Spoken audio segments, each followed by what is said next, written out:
안녕하십니까. 저는 충북대학교 명예교수 김도태입니다.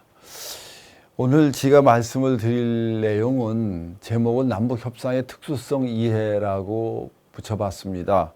뭐냐 하면 남북 사이에 협상을 하는데 이것이 좀 잘 안 됩니다. 또는 모양새는 좋은 것 같아도 잘 안 돼서 왜 그런 일이 일어나고 있는가, 그리고 왜 우리 남한과 북한 사이에는 갈등이 이렇게 좀 정리가 되기가 어려운가, 그런 생각에서 이런 강의를 이렇게 이름을 붙여봤습니다. 우리나라는 남한과 북한 두 나라가 나눠져 있는데 한민족입니다. 같은 민족이고 이산 가족들이 한 가족들이 서로 만나지 못하고 수십 년을 살아오고 또 그 상태에서 세상을 떠나는 그런 불행한 일들이 있습니다. 그런데 그러면 당연히 우리나라는 통일이 돼야 되겠죠. 미래의 통일이 돼야 되는데 과거에 이미 경험해 본 바대로 6.25 전쟁처럼 전쟁을 통해서 시도가 된 적이 있습니다. 그런데 너무 비참했습니다. 이렇게 될 수 없죠. 그래서 우리는 대화를 통해서 끝없이 대화를 통하고 많은 대화에서 문제를 해결하고 통일을 해야 됩니다. 그래서 우리나라는 남북협상이라는 그 내용이 매우 중요합니다. 한 말씀 좀 덧붙이자면 오늘 이 강의를 준비하는 분들은 이제까지 오랫동안 통일부에서 일을 하시면서 남한과 북한 사이에 대화가 어떻게 하면 잘 이루어지고 문제를 해결할 수 있는가에 대해서 직접 참여하고 준비하고 그리고 일을 했던 분들이 이 강의를 하는 걸로 알고 있습니다. 이 강의 내용은 역사적 산물이 되고 미래에 우리 한국이 통일이 될 때는 우리에게 과거를 돌려주면서 다시 과거를 반성하고 미래를 향해 나아가는 중요한 역사적인 유물이 될 것입니다. 그래서 저도 기쁘게 또 영광스럽게 이렇게 이 자리에 섰습니다. 가능한 한 열심히 그리고 제가 하고 싶은 얘기를 좀 같이 말씀을 드리도록 하겠습니다.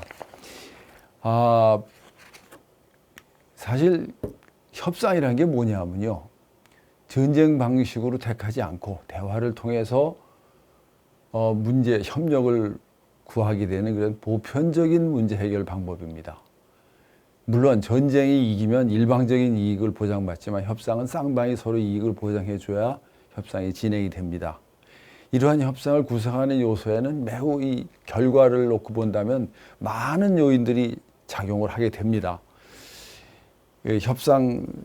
직접 협상 대상이 협상하는 사람들이 있어야 되고요. 그다음에 협상에 관련된 정보, 또 협상을 지원해주는 그런 그 조직, 시스템이 있어야 되고요.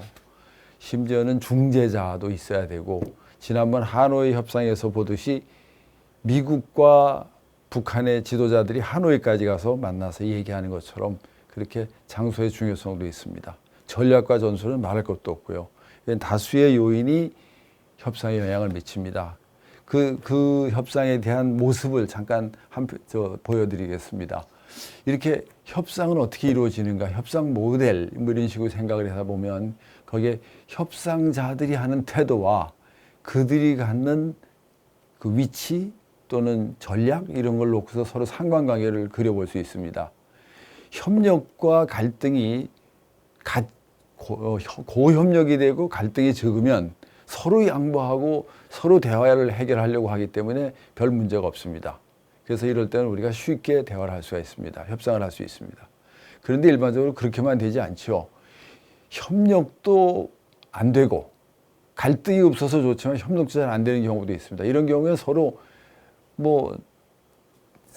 남 보듯이 쳐다보면서 대화를 하게 되니까 서로 별로 결과도 잘 안 나오고 무행동 전략이라고 우리가 생각을 할 수 있습니다. 그 다음에 협력도 많이 할 수 있는데 한 상황인데 갈등도 역시 높을 때 협력의 필요도 있는데 서로 지기 싫은 그런 대화를 하게 될 때 이게 문제 해결을 하기 위해서 전략을 세워야 되는 그런 경우가 됩니다. 그리고 갈등이 높고 협력이 낮을 때 이럴 때는 서로 싸우게 되죠. 협상에서도 경쟁을 하게 되는 그런 모습을 갖게 됩니다. 물론 이렇게 되는 경우에 결과에 대해서 서로 좀 다르게 나타납니다. 남북 협상을 갖고 이걸 본다면은 좀 특수합니다. 지난 1970년에 처음 남북한이 협상을 시작을 했는데 그리고 2020년까지 50년이 지났습니다. 그리고 그 기간 동안에 대화를 서로 마주 앉아 한 것은 667회에 이르고 있습니다. 그런데도 불구하고 이 남북 간의 대결 구도가 협상에서도 크게 벗어나지 못하고 있습니다. 이것을 이제 왜 이런 현상이 나타나는지, 남북 간 사이에는 어떤 관계가 작용을 해서 이렇게 되는지, 이런 것을 제가 특수 관계로 규정을 짓고, 그리고 아래에서 그거에 대한 내용을 설명을 드리겠습니다. 여기 지금 도표에서 보듯이 그동안 50년간 지속되어 온 협상 내용을 분류해 놓은 겁니다. 정치, 경제, 사회, 문화, 인도적인 문제 이런 것들이 많이 있는데, 저 인도적인 문제, 그럼 우리 참 어떻게 보면 슬프고도 비참한 일입니다. 이 가족들이 만나게 해주고 6.25나 그 이전에 이산 가족들이 생겨가지고 그들을 만나게 해주려고 노력을 했습니다만, 아직까지 재회 또는 같이 살게 해주는 적은, 같이 살게 하는 적은 하나도 없죠. 한 번도 없고, 재회하는 것도 제한된 사람만 재회되고, 그리고 이산 가족들은 다 세상을 떠나고 계십니다. 우리가 협상을 통해서 해결해야 할 것들이 많다는 것도 여기서 보여집니다. 자, 그러면 이제 본 내용을 조금 더 설명을 드리겠습니다. 아까 말씀드린 대로 왜 우리나라에서 협상을 할 때 협상이 어렵고, 그 다음에 협상을 해야 되는 걸 쌍방이 알고서 667회나 만났으면서도 현재까지 실적이 미미할까? 사실은 그 정도 만나면 북한과 남한, 서울과 평양에 연락사무소 또는 대표부, 그 정도는 당연히 있어야 됩니다. 안 생길 수가 없는 겁니다. 근데 우리나라는 안 생기고 있습니다. 그래서 그거에 대한 설명으로 남한과 북한의 관계를 좀 설명을 드리겠습니다. 우리나라는 일제가 패망하고 난 다음에 미군정이 들어가고 1945년에 미군정이 시작이 돼서 8월부터 시작이 돼서 1948년 5월 10일에 남한에서 독자적인 선거를 통해 가지고 이승만 정부가 출범을 했습니다. 그리고 이 이승만 정부 출범 이후에 우리나라는 항상 통일을 전제로 하고, 그렇지만 통일을 전제로 할 수 없는 상황에서 나타나는 현상 때문에 정부를 구성한 것은 아시다시피 보통 선거를 치렀고요. 그 다음에 거기에 따라서 국민들이 다 참여해갖고 정부를 구성했기 때문에 그 당시에 정부는 안타깝지만 독립국가, 완전한 독립정부, 한민족이 한반도에서 남한 지역에 어쩔 수 없이 선택하고 세워놓은 독립국가였습니다. 이것은 무슨 말씀이냐 하면은, 여기 이제 남한 정부 수립 사진인데, 이것은 세계에 한민족 중에 이 국가를 지지하는 그런 국민들이 모여서 완성된 독립국가를 세워놨기 때문에 하나의 나라입니다. 그리고 여기에는 빠져있는 북한이 빠졌기 때문에 남한이 정부가 아니다, 이거 국가가 아니다, 이렇게 될 수 없는 그런 완벽한 모든 조건을 갖추고 이루어진 정부입니다. 근데 그 다음에 이제 다시 북한을 말씀을 드려보겠습니다. 북한은 여러분들이 혹시 평소에 잊고 살았던 중요한 사실을 제가 좀 말씀을 드리겠습니다. 1945년 8월에 우리나라가 일제로부터 해방을 했는데, 그리고서 북조선에는 소련 군정이 들어와 가지고 군정을 실시하고 있었습니다. 근데 그 와중에 김일성 외에 다른 많은 사람들 역시 마찬가지겠습니다만, 그들이 모여서 북조선 임시인민위원회가 구성이 됩니다. 이게 당연히 1945년에 우리나라가 해방이 된 이후에 1946년 2월에 각 정당 사회단체들이 모여서 북조선 임시인민위원회를 만드는데, 그 다음에 어떤 사실이 이어지느냐 하면 1946년 8월에 그로부터 만들어진 뒤에 6개월 뒤에 북조선에서는 토지개혁, 노동법령, 산업국유화 등의 조치가 취해집니다. 북조선 임시인민위원회 이름으로. 북조선 인민행정체제가 이런 것을 이루어냈는데, 이것을 다시 한번 우리가 되돌아본다면 정식으로 출범하고 주민들이 선택한 정부, 선거를 통해서 선택한 정부도 아니고 임시인민위원회라고 해갖고 일제시대에 독립투쟁했던 사람들이 모여서 만든 행정조직이 우리 주민들이 오랫동안 살아오던 땅에 농사짓고 사는 내 소유라고 생각하는 땅, 또는 내 소유라고 생각하는 이 뭐 호박엿을 만드는 공장, 또는 노동법, 이런 것들이 전부 임시인민위원회에서 결정이 돼서 우리의 땅을 뺏어가고 우리의 공장을 뺏어가는 일이 벌어진 겁니다. 그리고 46년 11월에는 비로소 소련군정의 지원하에서 선거를 치르게 되는데 찬반 투표였습니다. 그래서 인민위원회 체제가 이제 적어도 공식적인 인민위원회 체제가 출범을 합니다. 그게 47년 2월입니다. 그렇다면은 이게 북한 정부가 출범을 제대로 했다고 볼 수 있을까요? 자, 이제 하나 더 말씀드리겠습니다.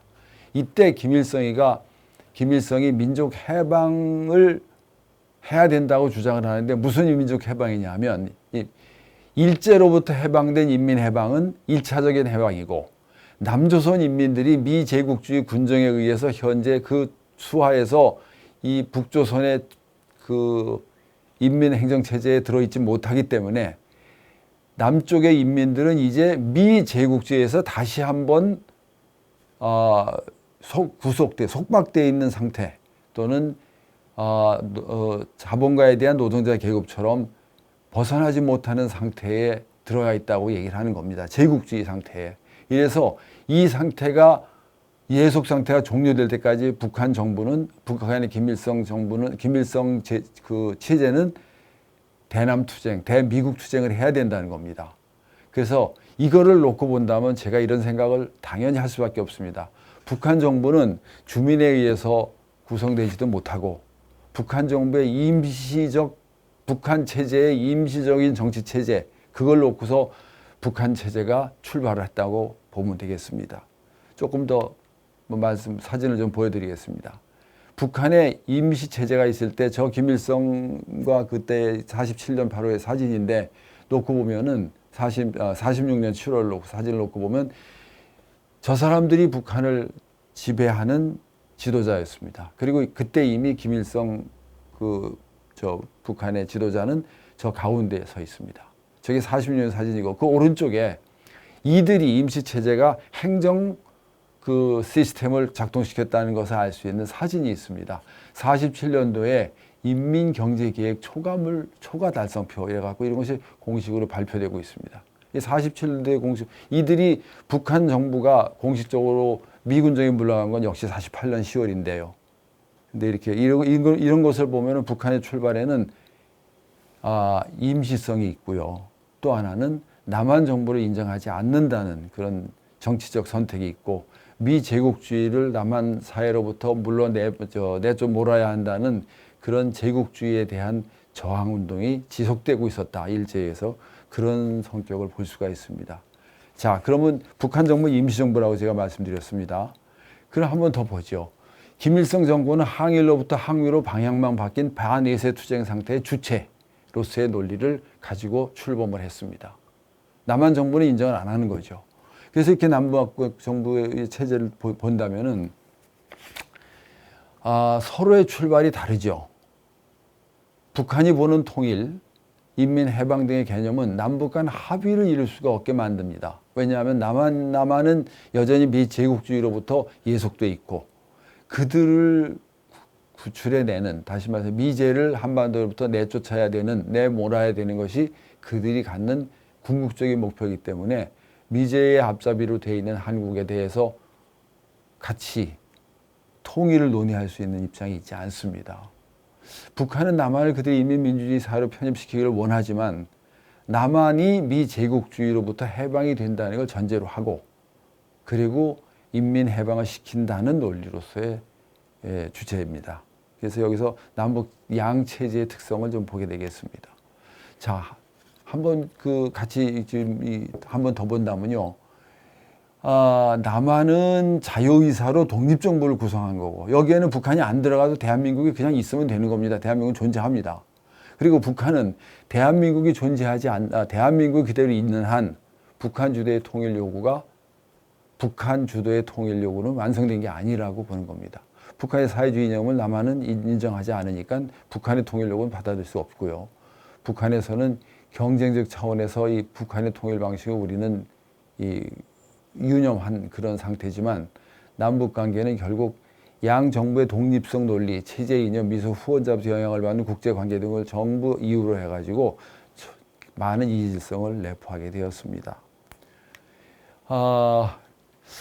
자, 이제 말씀을 좀 드리자면은 여기까지는 이 배경입니다. 남북 협상을 하게 되는 동안에 남북한이 어떤 관계에 있었고 어떤 형편에서 이런 것을 갖느냐. 물론 제가 지금 남북 협상을 얘기해야 되기 때문에 남북 관계에 대한 것은 적당히 이 정도에서 끝내겠습니다만은 분명하게 이걸 전제로 해야 될 것 같습니다. 그 다음에 이제 남북 협상의 구조와 진행을 제가 지금 하고 싶은 게 뭐냐면은 남북 협상을 보는 남북한의 입장 차이입니다. 양 정부가 특수관계로부터 발생하는 경쟁성이 존재한다고 이미 지금 앞에서 봤습니다. 북한은 남조선을 해방시키지 않으면은 안 되는 그런 절대적인 그런 처지고, 그러니까 남한과 대화를 하더라도 북한은 남한이 항복하는 것이 목표가 되는 그런 대화, 그런 게 될 수밖에 없습니다. 그러다 보니까 어떠한 상황도 일단 상호 비협조가 정상적인 상황이 되는 겁니다. 그래서 북한의 북한의 남한 인민 해방 목표, 이게 북한의 목표인데 이것은 타협이 불가하죠. 통일 문제에 있어서도 이런 내용의 통일은 안 되기 때문에 타협이 불가합니다. 그러다 보니까 남측은 물론 독립정부지만은 항상 남에서 원한 것은 북한의 인민들이, 북한의 주민들이 남쪽의 정부와 함께 이해를 같이 한다면 그때 통일이 되는 거다라고 생각을 하는 겁니다. 그래서 남북한 정부의 특수 입장에서 보면은 이런 게 있습니다. 양 정부 체제, 그 당시에부터 지금 내려오면서 두 정부 체제 나눠져 있으니까 체제의 불안정성이 늘 존재해 왔습니다. 이건 뭐 어느 나라의 어디에서도 신생 정부의 공통 과제입니다. 그리고 후원국들이 후견국이라고 할 수 있는 미국이나 소련, 물론 그 뒤에 이제 러시아가 되고 지금 중국이 되겠습니다만, 각자의 진영 국가들의 관계가 매우 중요합니다. 이것은 부정할 수 없는, 아직까지는 부정할 수 없는 사실인데, 우리들이 남북이 자발적으로 그리고 스스로 선택할 수 있는 폭이 좁다는 얘기입니다. 그리고 이건 이제 좀 다른 얘기를 제가 예를 한번 들어서 여기다 써본 건데, 남한 정부의 협상은, 우리는 협상이 부진하면 어디에 눈치를 봐야 되느냐면요, 우리 국민 보다 직접적으로는 국내 정치의 부담이 크게 됩니다. 그러니까 현 정부가 남북 협상을 해가지고 좋은 결과를 얻지 못했다 그런다면 야당한테 비난을 받고, 그 다음에 국민들로부터 부담을 받아서 그 다음 선거 때 신경을 써야 됩니다. 그런데 임시정부의 성격을 갖는 북한에서는, 북한이 아까 이 앞에서 말씀드린 임시정부라는 얘기를 제가 하면서 하나 좀 언급을 못 드린 게 있는데, 여기서 지금 언급을 좀 드리겠습니다. 세상에 권력자가 아무리 대단한 사람이라고 그래도 그 권력자가 죽었는데 아들한테 넘어가고, 또 그 아들이 죽었는데 손자한테 넘어가는 정치 권력의 이 세습은 옛날 왕제, 전제군주제 입헌제, 전제군주제에 있었던 이래로 현대 사회에서 존재할 수가 없습니다. 누구도 용납을 안 합니다. 그런데 북한에서는 그걸 지금 용납을 합니다.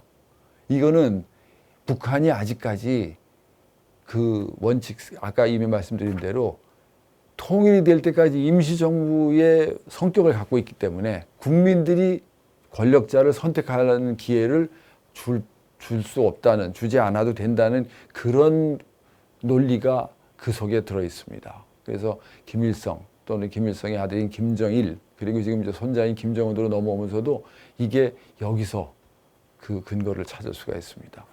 그래서 남북 회담의 결과 책임을 수령에게 지게 되는 게 이 아랫 사람들의 이 역할이죠. 책임입니다. 그래서 국민들을 위해서 국민들에게 협상을 잘못했다고 하는 것을 신경을 안 씁니다. 단지 김일성 수령과 정치 체제에 대해서 책임은 져야 됩니다. 거기서는 이렇게 협상 사례에 대해서 협상 행동자들이 보여주는 내용도 다릅니다.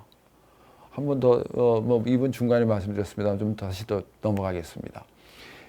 그런데 그래도 이렇게 협상이 어렵고 맨날 서로 싸우고 그러는 가운데서도 남북 협상이 진행되는 이유는 이거는 우리가 좀 또 생각을 해볼 것인데 양자 관계가 남북이 서로 정립이 되려면 남북은 남한이고 북한은 북한이다라는 조선민주주의인민공화국 대한민국이 존재하게 될 때의 그 근거는 서로 대화가 진행되는 것이 아주 유리합니다. 그리고 그다음에 이제 우리가 지금 당장 생각하는 것으로선 6.25 전쟁이 일어난 뒤에 이것이 전쟁이 끝난 적이 없습니다. 전쟁이 계속되고 있는 휴전 상태입니다. 정전 상태이기 때문에 이 전쟁이 어떤 식으로 정리가 되는 방향으로 가야 북한도 그렇고 우리 남한도 그렇고 정치적 그 위상이나 정치적 역할에 대해서 문제가 없습니다. 국제회의 할 때도 그렇고. 그래서 우리는 이런 것을 위해서 북한과 전쟁을 하고 있는 상태에서 갖는 부담을 덜기 위해서 이걸 평화 상태로 전환하는 필요성 때문에 협상 형식을 계속 취해 줍니다. 이것을 굳이 좀 이제 뒤에 얘기할 겁니다만 한 말씀 좀 덧붙이자면 남북 고위급 회담 또는 적십자 회담 이런 것들 그다음에 남북 간의 정상회담 이런 것들이 일어나고 있으면 국제사회에서 볼 때도 남한과 북한에 대해서 정상국가로서 이해를 할 수가 있습니다. 그리고 잘못된 것에 대해서 해결해야죠. 그리고 전쟁을 피하려고 노력한다는 것도 이해할 수 있고 나아가서 우리 국민들한테 신뢰도 줄 수 있고 모든 면에서 협상이 아주 필요합니다. 그래서 남북 협상은 지속이 되어 왔고요. 자, 그래서 이제 남북 회담 진행에 대해서 조망을 좀 본다면 간편히 본다면 여태까지 2020년까지 1970년부터 667차례 열렸습니다. 그리고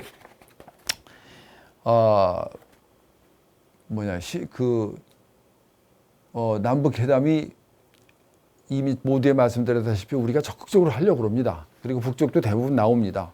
그렇다면 우리가 적어도 그 회담을 통해 상당히 많은 발전은 진전은 이루었어야 되는데 심지어 정상회담까지 3번씩이나 열렸으니까요. 그런데도 불구하고 사실 안타까운 게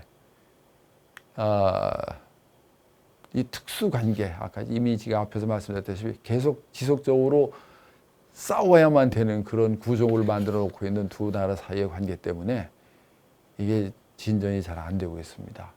그래서 남북 협상에서도 이런 것들이 긍정적이고 또 부정적 의미를 모두 찾아볼 수가 있습니다.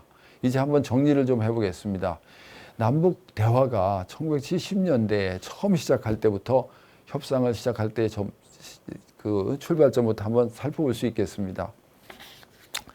적십자 회담을 처음으로 박정희 대통령이 8.15 경축사에서 얘기를 하게 됩니다. 근데 이산가족이 만나자는 얘기죠. 적십자 회담. 좋은 얘기였습니다. 우리는 주도권을 잡았습니다. 그런데 이걸 왜 했을까요? 그 당시에. 그때까지 안 해보다가. 할 필요성이 있는 시점이 됐기 때문에 했는데 1968년에 1.22 사태가 있었습니다. 1.22 사태라는 게 사실 끔찍한 거죠. 북한이 게릴라들을 길러가지고 그 게릴라들로 하여금 청와대 앞에까지 와가지고 그때 당시 종로 경찰서장이 거기서 막다가 죽었습니다. 그런 일이 일어났습니다. 그리고 난 뒤에 박정희 대통령은 69년에 삼선 개헌을 하게 됩니다. 63년부터인가요? 63년에서 67년, 71년 이렇게 재선을 하게 되는데 69년에 삼선 개헌을 하죠.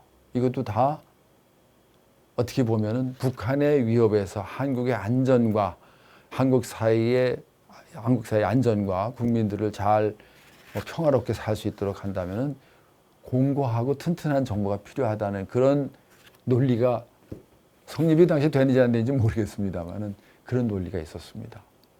그래서 삼선 개헌을 하게 되죠. 그리고 안정적인 박정희 대통령의 위상 속에서 당당하게 북한에 대해서 적십자 회담을 열자라고 얘기를 하게 됩니다. 근데 이건 적십자 회담에 대한 담당자들의 서로 연락하는 그런 얘기들입니다. 사진입니다.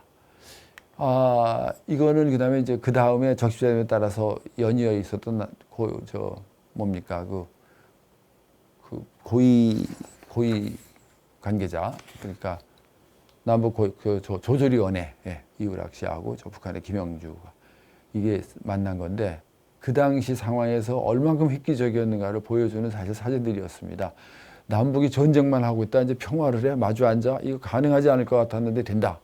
이런 그런 얘기였습니다. 그래서 남과 북정부가 한반도 문제 당사자임을 상호 확인하는 그런 내용으로 처음으로 적을 인정하지 않고 있다. 이제 당사자 확인하는 거고 이걸 이제 남북이 확인하게 되니까 인정하게 되니까 적십자회담도 하고 그러니까 그다음에 1972년 7월 4일에 남북 공동선언을 하게 됩니다.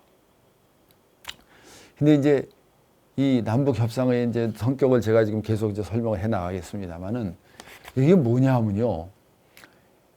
여기서 이제 자주 평화, 민족 대단결 이런 방법을 통해서 남북이 통일하자 그런 거에 대한 것을 남북 통일에 대한 언급 이런 얘기를 하게 됩니다. 그런데 남북 공동선언을 남북의 이제 책임자들이 선언하게 되다 보니까 어떤 상황이 이제 여기서 발생하는 거냐 하면은 그 당시에 이 72년이면 이 얘기부터 해야 되겠네요. 베트남 전쟁이 이제 끝나갑니다.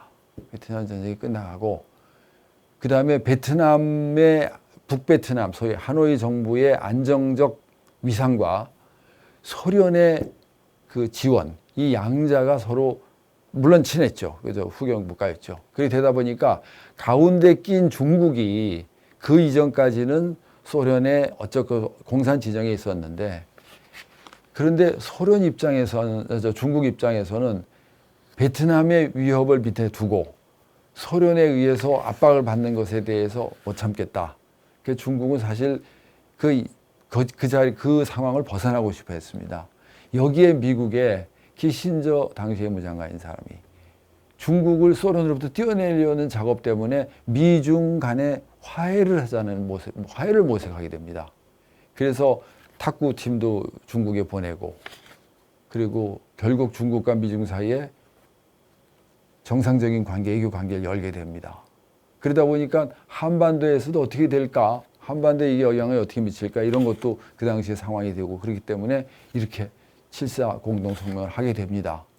그래서 이걸 가지고 이제 남북도 이제는 서로 대화를 하면서 바로 전쟁으로 다시 재돌입할지도 모르는 그런 상황을 피하자고는 했는데 그렇게 되다 보니까 북한은 이걸 하고 난 뒤에 딱 남쪽에 요구한 게 뭐냐면 그럼 이제 주한미군 필요 없지 않냐. 그러니까 주한미군 철수해라 라는 골치 아픈 그런 그 속마음을 드러내게 됩니다. 그리고 남측에서도 우리나라도 박정희 대통령이 삼성 개헌을 하고도 불안정했습니다. 당시에 계속. 그러다 보니까 사실 이걸 통해서 10월 유신을 결정하게 됩니다. 그래서 10월 유신으로 한국에 대한 안보의 위험을 강화시키되 북한과의 이런 노력을 하는 것에 대한 그 국민들에게 보여주는 인기 그런 것이 나오고 난 뒤에 10월 유신을 결정하게 되는 배경으로 하게 됩니다. 이렇게 남북이 협력을 하고 협상을 하다 보니까 이제 각자 그 권력자들이 보면 남북이 불편하기도 하지만 또 다른 면에서는 권력자들 입장에서는 정권에 대한 안정성 그런 것을 제고할 수 있었습니다. 이제 여기서 제가 지금 드릴 말씀의 내용의 상당 부분을 좀 이해하시겠습니다만은 남북 협상은 북한과 남한이 아주 불편하게 그렇지만 아주 요긴하게 남북 관계를 설정해 가는 그런 협상 수단의 하나가 되어 왔습니다. 자, 1980년대의 양자 협력이 이제 보다 더 진보된 그런 모습을 보게 되는데 이건 어느 시기냐면은 국제사회에서는 아시다시피 그 탈냉전 시기로 진입한 시대입니다.